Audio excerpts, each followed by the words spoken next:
Oh, Jesus. Wayward Pines, man. I don't know. This might be a hoodie up day for what we just had to watch. Look, the Abbeys are here. The Abbeys are here. Why? Because of Pilfer. It's his fault. Oh, yeah. So this is the recap for Wayward Pines, Season 2, Episode 6, City Upon a Hill. And the episode starts off with, we're seeing Pilfer come out of his helicopter, and his helicopter was actually shooting Abbeys. These Abbeys were looking, dare I say, human-like. So I'm thinking, you know what? He encroached on their territory, and because of that, they've wanted vengeance all of this time. All of this time. So it's Pilfer's fault. It is Pilfer's fault. It is David's fault. No, because I think of David and Goliath. So it's Pilfer's fault. Screw him. This is all his fault. Now, for whatever reason, we had to go and see a sex scene between Jason and Carrie. And, you know, they're thinking about possibly conceiving. I'm not sure if Carrie's into that right now. I think she has her eye on the prize, and Jason's getting caught up in the moment. Theo is getting caught up in that drink. Theo is downing that, well, no, he's trying to down that alcohol, but he's like, this is disgusting. His wife comes in, Rebecca. Rebecca's saying to herself, well, saying to him, just come home. She wants to make sure that there's no secrets between them anymore. And so it was just like, okay, so when did you start loving him? Or when did you two have sex? Or something of that nature. It was a borderline slap in the face question. So as he asked that, because she was like, no more secrets, then we see the townspeople, they're running, but they're all running in one direction. We're wondering why. It's because the fields are getting attacked. You know, the fields where they have their vegetation. It's being destroyed by the Abbeys. The Abbeys, they have sticks. Thick-ass sticks, which I'm trying to figure out, where did they get that? Or did they carve them themselves? These Abbeys have these sticks because now they've seen fire. They know what fire is. They understand how to create fire, how to make it happen. So their whole motto is, you know what? Screw them. We can do this all by ourselves and go for it. So they're going to burn down not only burn down the village, no, not the village, they're going to burn down the crops, that way they can starve out the people. I mean, it's a great strategy, but we're just thinking to ourselves, how the hell do these Abbeys know strategy? And we know Adam, Teresa, CJ, they're still out and about, out in the field. So they're getting attacked by the Abbeys, but Teresa, I mean, she gets clawed up. I thought that she was dead when she originally got attacked. Of course, Adam saved her, but it's like, we need to go. We need to go right now. And we see CJ just shooting them, blah, blah, blah, one by one by one. Meanwhile, Megan is still doing her research. But while she's doing her research, she's trying to figure out why the hell the Abbeys bugging out. Why are they bugging out? All except for the female. The female Abbey is the only one that's decided, I'm going to go and remain calm. And you know, it's usually the person in charge that watches back and views and sees everyone else and everything else for what it is. So she's just looking like, and unfazed the whole time. And I knew that they were coming for her. I think I actually said in my last recap that they were coming for her. Carrie actually came for Theo because she's like, Theo, we need you at the hospital. We need you like now. Now, of course, we don't have bodies coming back, you know, people getting attacked, but it's on the way.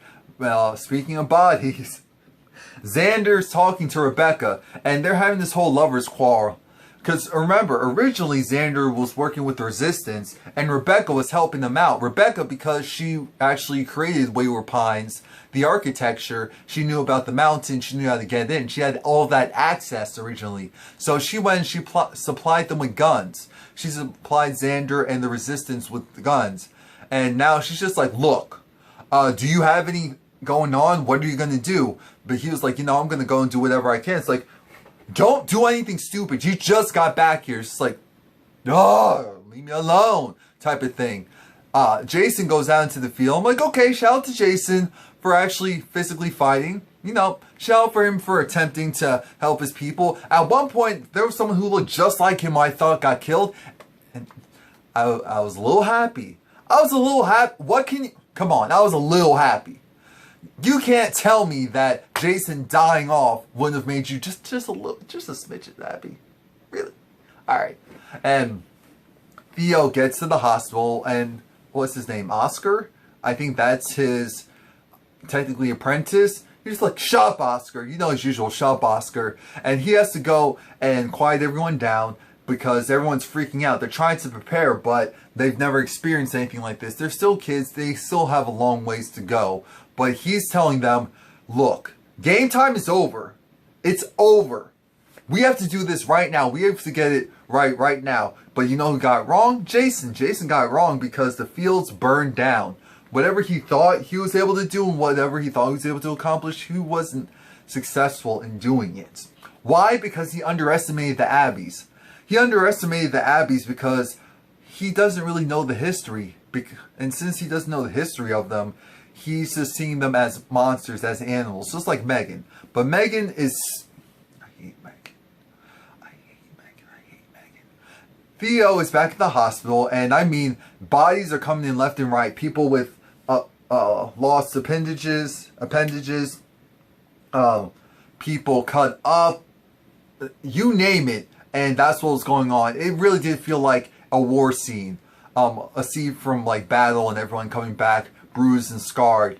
Now, the thing is, Teresa was one of the people that was hurt, and as we already know, one of her lungs already collapsed. So Theo went and he saved her. He had to go and stab her. I forgot what he stabbed her with, but it helped her out. While Theo was helping, Jason was pissed because he was like, why aren't you helping the first generation first? This is like, I'm helping the people who need the most help right now. Because he came up with the scoring, with a whole different coding. So it's like black equals dead. I'm like, okay. Well, yeah, we'll talk about that. Red is critical, green, good, yellow, nah, need minor attention type of thing. So he's running around doing everything he can, Theo is. Oscar needs Theo's help, but Theo's saying, you have the training. I was there, I've been watching, you have the training. Go and, you need to sever the artery. No, not sever. You need to clamp down the artery. Close it up so that it doesn't go spewing blood. Oscar was eventually able to do it. So it's like, oh, cute, a little learning experience. A very gory learning experience. Jason feels absolutely defeated. He feels defeated and he doesn't know how it's happening. He doesn't understand what's going on. We know what's going on. The Abbeys are smarter than he thinks. They're taking orders from someone. They know what they're doing. They've just been playing around with you guys for all of these years because they've had no other choice but to. But now, with you... I'm getting ahead of myself. Carrie gives Jason the pep talk of a lifetime. I don't care because I don't like them.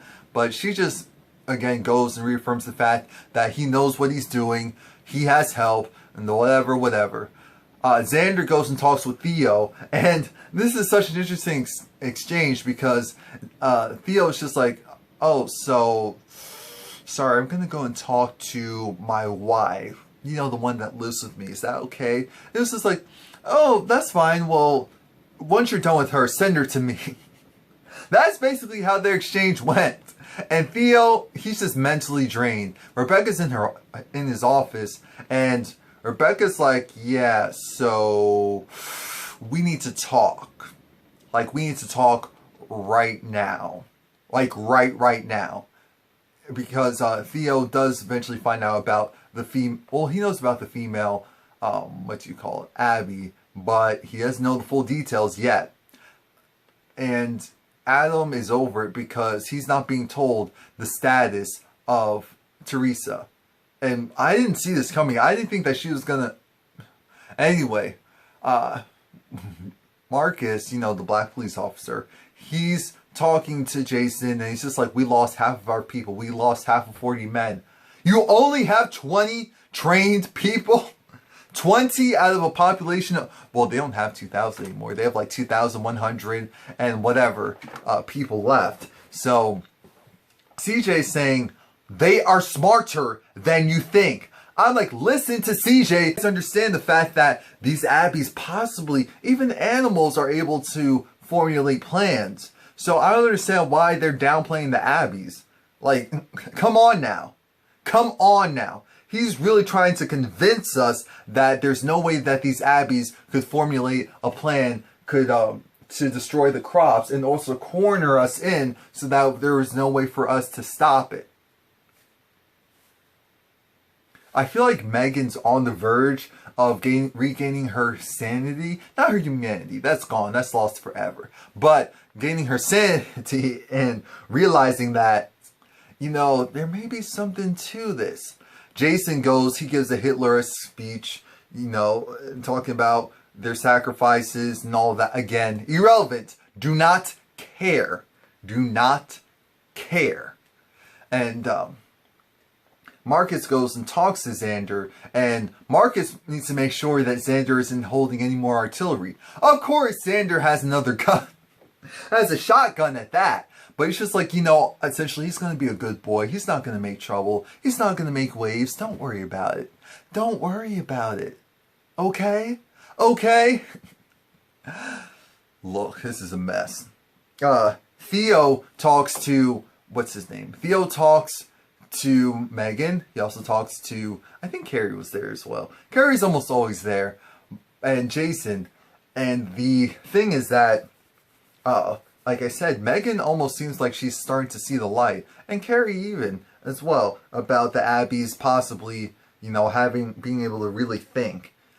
But the thing that they're struggling with, or I should say at least focusing on, at the moment, is the fact that Theo gives them this status report that they're running low on medical supplies, on everything, and that they're almost out. And Filter, what's his name? Fillery. He didn't even make a way for them to go and create synthetic drugs. Now, of course, because Theo's professional, he can do it himself, but the supplies are scarce, and it's just like, look, at this point, people will be dying from allergy attacks, sinus infections, you name it. If there's any type of flu, everyone's done. Everyone's done. And it's just like, so we have no food, and we have no medical supplies. So yeah. And to make things worse, now Marcus comes in with the status report saying that the Abbeys are back. They retreated for a moment, but now they're back. I've been gone for a moment, now I'm back. Yeah, because the thing is, the Abbeys' thought process was probably to go, you know, do an initial onslaught, retreat, and when they think that they're safe for a moment, come back and get them. Come back and get them. So, shout out to the Abbeys. I'm not mad at this point. But Adam, he goes and he meets up with Teresa. Of course, she's still out of it. We finally see what Adam, we get reminded of what Adam used to look like. I feel like I kind of respect his modern day look better. I don't know why. He just seemed like a face in the crowd before. But Adam was really infatuated with Teresa, so he plotted to have Ethan taken.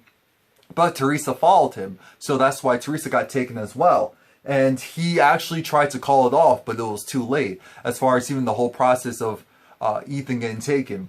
As he was talking to Megan, and Megan was just like, what's done is done. You know, this is for the greater good. It's all handled. And we flash back into, we flash forward, and oh yeah, by the way, I know I glanced right over it, but guess who dies?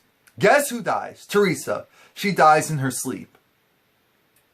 So now, everyone except for Megan, CJ, and Arlene, they're all gone. I mean, with the exception of those people, and maybe like one or two other people, all the original people that we grew accustomed to are gone. And I get it, this is how the books go, but I'm like, for TV purposes, really?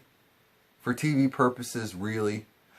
Anyway, Rebecca sees that Xander is in the alleyway and he has these boxes, and she goes to confront him because she's wondering, why are you dibbling dabbling back into your old ways? He says, So me giving the apple rations that I have to a family of 6, 4 kids, 2 parents, that's bad? So she was like, oh, I'm sorry. But the whole thing is, Rebecca still feels a certain way about Xander. They had love for each other once, so Xander's just like, why don't you go to your other husband, figure out what you're going to do with that, and then come home. I'm like, this is a mess. This is a mess. What other show do you have it where we have one woman who has 2 men? 2 husbands at that. Where do you see that on TV? So shout out for Wayward Pines for breaking the barrier.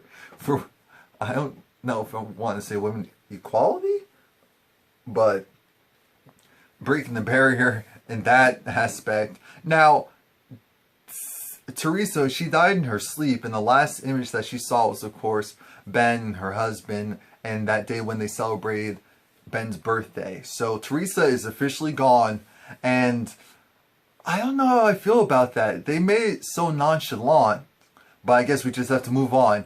Next we have, finally we have this thing of Theo is looking at the CAT scan of the female Abby. And Megan's just talking about how, they're all primitive, but I have to give it up to this one because while all the rest of them were overreacting and, acting like animals and just rioting, she always remained calm. She always seemed cool, calm, and collected.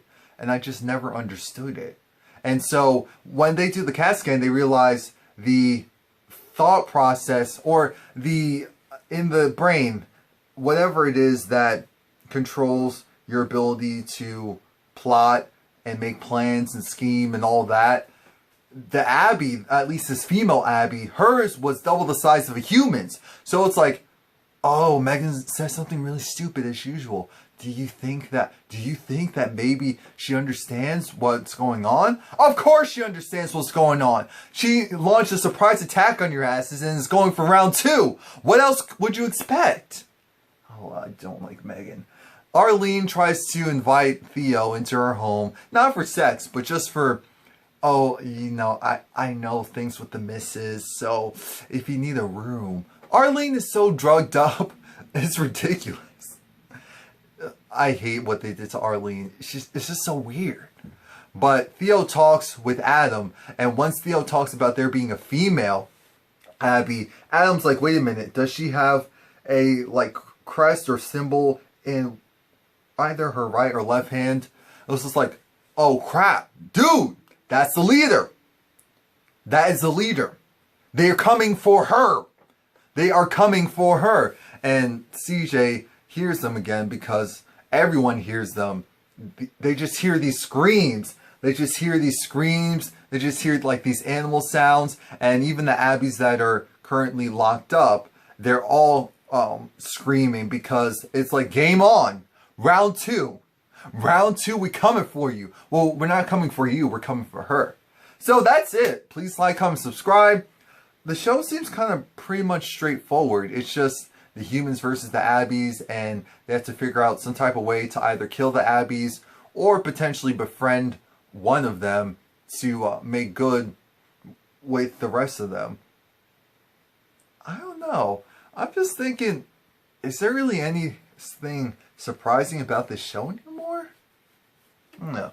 Please like, comment, subscribe. Come back next week. Look at my other reviews as well, or at least give them a shot. Even if you don't like the shows, maybe you'll be interested in the reviews for them.